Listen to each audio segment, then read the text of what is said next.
Amen, amen, gloire à Dieu. Merci. Nous allons prendre Acte 10, verset 34. Je vais lire. Pierre ouvrant la bouche dit, en vérité, je reconnais que Dieu ne fait point d'acception de personne. Pierre déclare quelque chose qui est juste, clair et véridique. Pierre dit simplement que Dieu ne fait acception de personne. Ça veut dire que si je fais des bonnes œuvres et que je pêche, sa parole me tranche. Parce qu'on dit la parole tranche les profondeurs de nos cœurs. Voyez-vous? Donc c'est pas parce que j'ai fait des œuvres ou des bonnes œuvres que Dieu sera clément avec moi parce que j'ai péché contre sa parole. Voyez-vous? Donc Dieu ne fait acception de personne. Alors aujourd'hui nous allons voir les conséquences de nos actes, bien-aimés. Vous savez, euh, dans la chair, parce qu'en fait nous vivons sur terre, donc on a notre chair. Et des fois, notre chair nous dicte les choses pour notre propre intérêt charnel. Je prends un exemple qui est très simple. Euh, je suis euh, dans une famille, je divorce avec mon épouse, sachant que tout ce qui est divorce, c'est condamné dans la parole de Dieu. Donc, dans la Bible, le divorce n'existe pas. Ça, c'est aussi un sujet. Et je me remarie avec une autre sœur. Et pour que je sois en paix et qu'elle aussi soit en paix, maintenant je chasse mes enfants que j'avais eus avec la première femme. Donc ça, c'est une décision charnelle.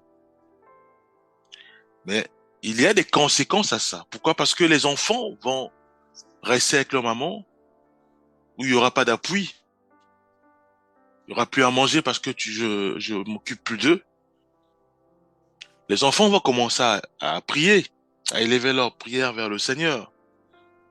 Voyez-vous? Le Seigneur, il va voir. Bien aimé. La parole de Dieu nous dit quoi? La parole de Dieu euh, dans, nous dit dans Galates 6, verset 7, nous dit ceci, nous dit, ne vous y trompez pas. On se moque pas de Dieu. Ce qu'un homme aura sémé, il le moissonnera aussi. Bien aimé. Il y a parfois des choses qui peuvent nous arriver parce que nous n'oublions pas que Dieu, c'est un bon berger. Et un bon berger, parfois, punit ses brebis pour les corriger. Voyez-vous? Puisque tout à l'heure on a lu que Dieu ne fait acception de personne. Il y a des décisions que nous prenons parce que suite à nos imaginations, on se dit voilà, l'enfant que je reçois chez moi, ça peut être l'enfant de mon époux ou de mon épouse. Peut-être qu'il est sorcier, peut-être qu'il est voleur, peut-être que voilà. Je commence à imaginer des choses dans ma tête et je colle ça à cet enfant de sorte à ce que je puisse le mettre dehors parce que c'est pas mon enfant. L'enfant l'enfant va être chassé, soit mis dans les foyers d'accueil si c'est en Europe. L'enfant va être influencé par tous ceux et celles qui vivent avec lui. Ça peut être les drogués, ça peut être les dépressifs, ça peut être même les gens qui manifestent la haine, la colère. Il va être affecté. Et Dieu, il voit tout cela, bien aimé. Bon, non. Mais Dieu, il voit tout cela. Sa parole, bien aimé, sa parole, elle est claire. Ne vous y trompez pas. On ne se moque pas de Dieu. Ce qu'un homme aura sémé, il le moissonnera aussi. Voyez-vous, l'enfant va crier vers le Seigneur, ou l'enfant commence à faire des bêtises, il va commencer à fréquenter les gangs, il va commencer à fréquenter les drogués, fréquenter ceux et celles qui font du mal, bien aimé.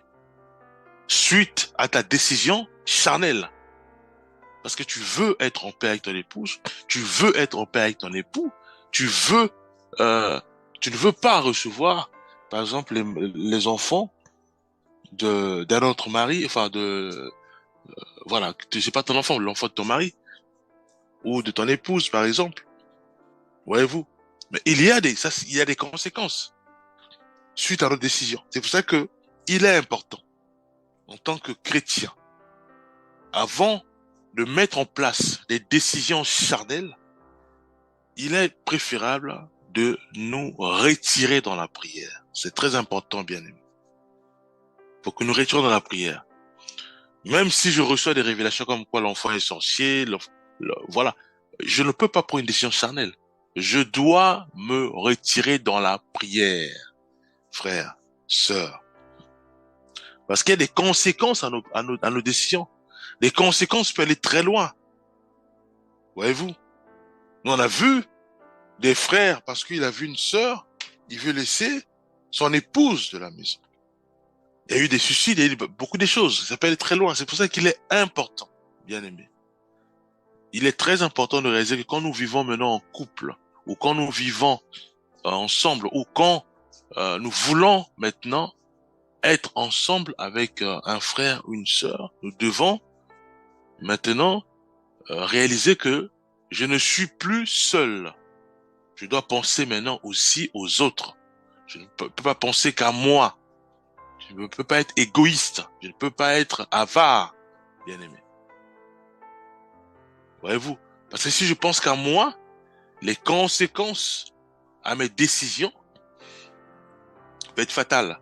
C'est pour ça qu'il est important, bien mes frères et sœurs, de bien réfléchir, surtout en nous retirant dans la prière. L'argent que je sors, est-ce que ça va faire du bien ou ça va détruire l'autre? Est-ce que l'argent que je sors, c'est pour faire quoi? Pour acheter de l'alcool à mon prochain?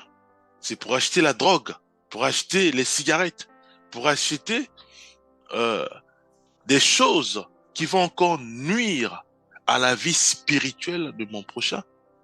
Si c'est le cas, bien aimé, je rappelle que Dieu ne se trompe pas.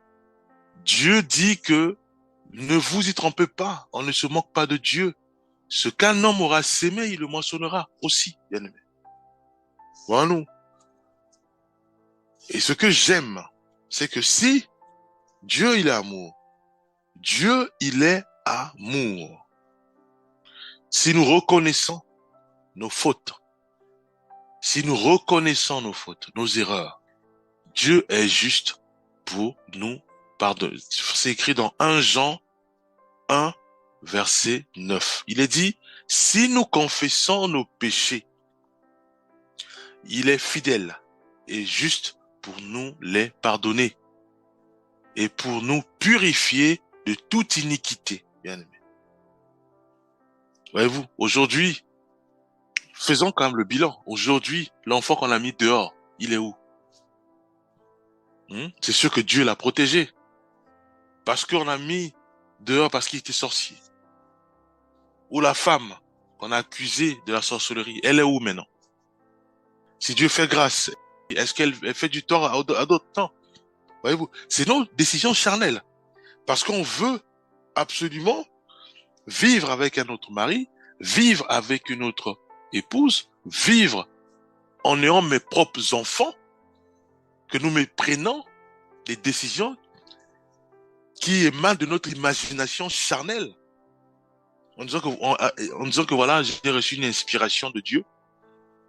Dieu veut que je puisse vivre tout ce maintenant, bien aimé. Ça, c'est du charnel. Et il y a des conséquences à ça. Et si nous ne repentons pas, bien aimé, Dieu n'est pas injuste. Voilà, non. Alors, toi, tu sors avec le mari d'autrui. Et après, tu te plains encore que non, je suis stérile. Sœur, c'est écrit dans la parole de Dieu. C'est écrit dans la parole de Dieu. C'est écrit dans la parole de Dieu, bien aimé. Tu prends le mari d'autrui, mais tu seras stérile. C'est dans la parole de Dieu. C'est pour ça qu'il est parfois important de lire la parole de Dieu, de lire la parole de Dieu. Comme a dit notre sœur Tyrène. Voilà, nous, bien aimés. Nous devons réaliser qu'il y a les conséquences à nos décisions charnelles. Parce que le mari d'autrui que tu prends, mais tu ne connais pas l'épouse qui est restée. Peut-être qu'elle prie pour ça.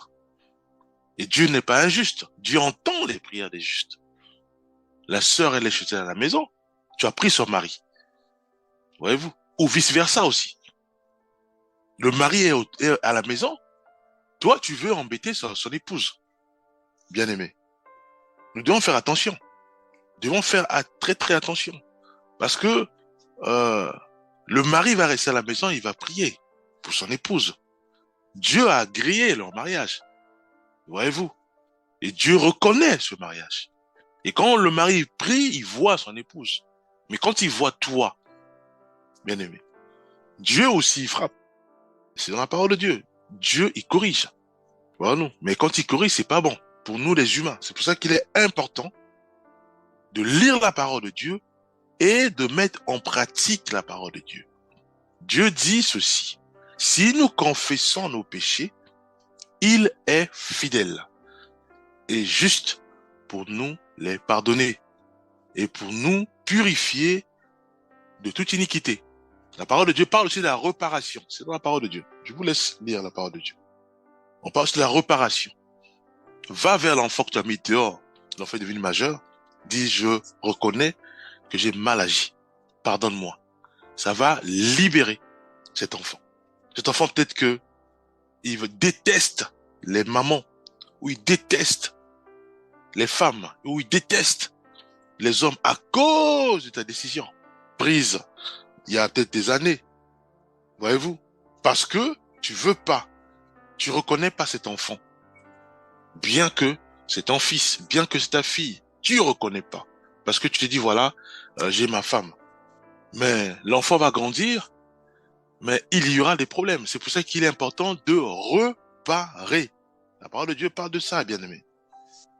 Il est important de réparer, de venir vers l'enfant, demander pardon, même si on sait que la colère, ça va être difficile qu'on puisse recevoir le pardon le même jour de l'enfant, si si Dieu intervient. Mais au moins, on a fait notre pas. On a fait le pas de la réparation. Et à ce moment-là, on demande pardon au Seigneur. Dieu, il pardonne, il purifie. Bien aimé. Alors, si nous nous entêtons dans nos erreurs, avec nos raisonnements, qui est main du diable Satan, qui est main du charnel, qui n'a rien à voir avec le spirituel. Bien aimé.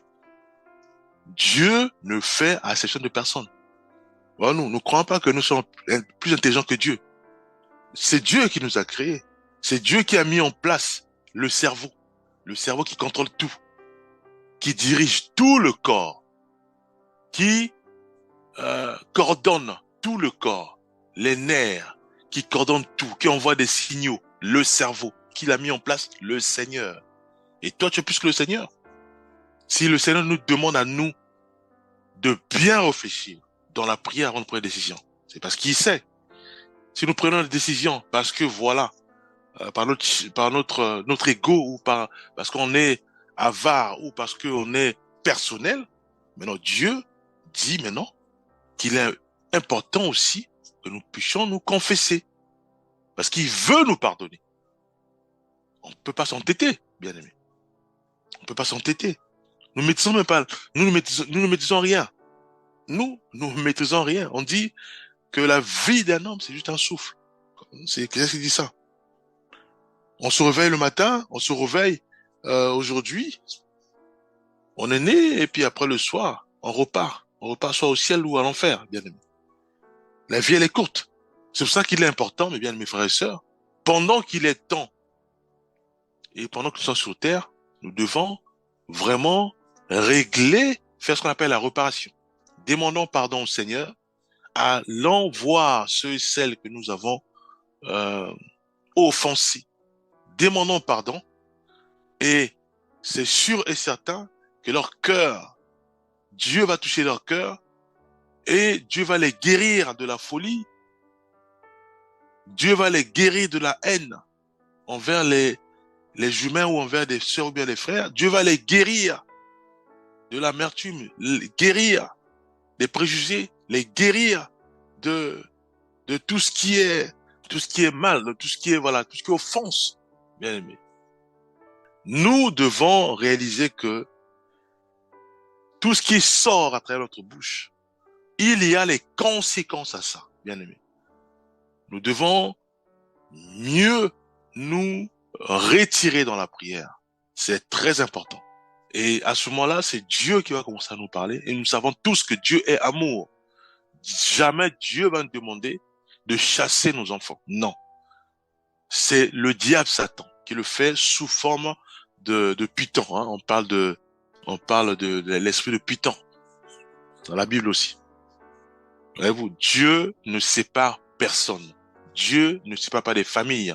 Dieu est amour, Dieu rassemble. Mais Dieu fait au contraire ceci. Dieu demande à ce que nous puissions prier pour ceux et celles qui nous font du mal. De prier, pas de séparer, pas de diviser. Non. Si nous recevons des genres de révélations, soit d'un pasteur, soit de nous-mêmes, bien aimés, ce sont ce qu'on appelle l'esprit de Python.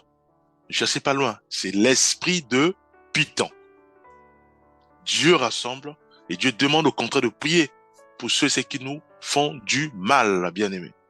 Donc, je nous supplie de demander pardon au Seigneur. Je nous supplie de demander au Seigneur de nous donner la force de reparer. Je nous supplie de ne plus prendre des décisions émanant de nos pensées, émanant de nos subconscients. Parce que nous, on a dormi, on a rêvé, et on dit, voilà, Dieu m'a parlé. Non, c'est des subconscients. Parce que tellement qu'on a pensé à ça, et effectivement, on dort, on va penser qu'à ça. Voilà, on veut mettre une personne dehors. Donc, ça, ce qu'on appelle les décisions de subconscience, ça n'a rien à voir avec Dieu. Nous devons demander pardon au Seigneur, faire une réparation. Si on était sur le point de prendre ce genre de décision, arrêtons-nous net. Réalisons que Dieu ne sépare pas les familles. Dieu ne fait pas souffrir l'autre. Dieu aime tout le monde, car nous sommes les enfants de Dieu. Et Dieu ne peut pas tolérer que un de ses enfants puisse souffrir dehors, puisse souffrir. Non. Voilà. Donc, nous devons demander pardon au Seigneur et chasser le diable Satan dans nos pensées et recherchant réellement le Seigneur afin que son Esprit Saint nous aide à aimer nos prochains, à aimer ceux et celles qui nous persécutent, nous donne la sagesse pour mieux les former, pour mieux les enseigner, bien aimés. Et que Dieu nous aide aussi afin que notre langue, les décisions qui sortiront de notre bouche, émanent que du Saint-Esprit et attise la paix, attise tout ce qui est rassemblement, le dialogue. Nous allons aussi prier, Père Céleste, nous te demandons pardon. Pardonne-nous parce que on nous a trompés, soit par le diable, soit par les humains, soit par nous-mêmes, notre subconscient, ou par notre conscience. Te demandons pardon, Père. Nous avons posé des actes qui ne nous pas ton nom. Nous avons entraîné nos amis à l'alcool, à la boisson, entraîné nos amis aux débauches, Père. Ô Père Céleste, la liste est longue. Tu connais toutes choses. Nous te demandons pardon. Que le sang de Jésus-Christ, Père, nous lave de tout péché. Aide-nous, Éternel des armées, à être justifiés par toi, par le sang de Jésus-Christ. Aide-nous, Père, à ne plus retomber, Père, sur les mêmes péchés, mais que nous puissions avoir nos regards fixés vers toi. Père, efface les conséquences de nos péchés, nous te l'implorons, Père. Tu es notre Dieu, Père. C'est en toi, Père, que nous nous appuyons avec fermeté. Manifeste ta miséricorde dans nos vies. Oh, Père, efface les conséquences de nos péchés. Aide-nous, Père, à reparer. Donne la sagesse. Au nom puissant de Jésus-Christ, nous avons ainsi prié. Amen.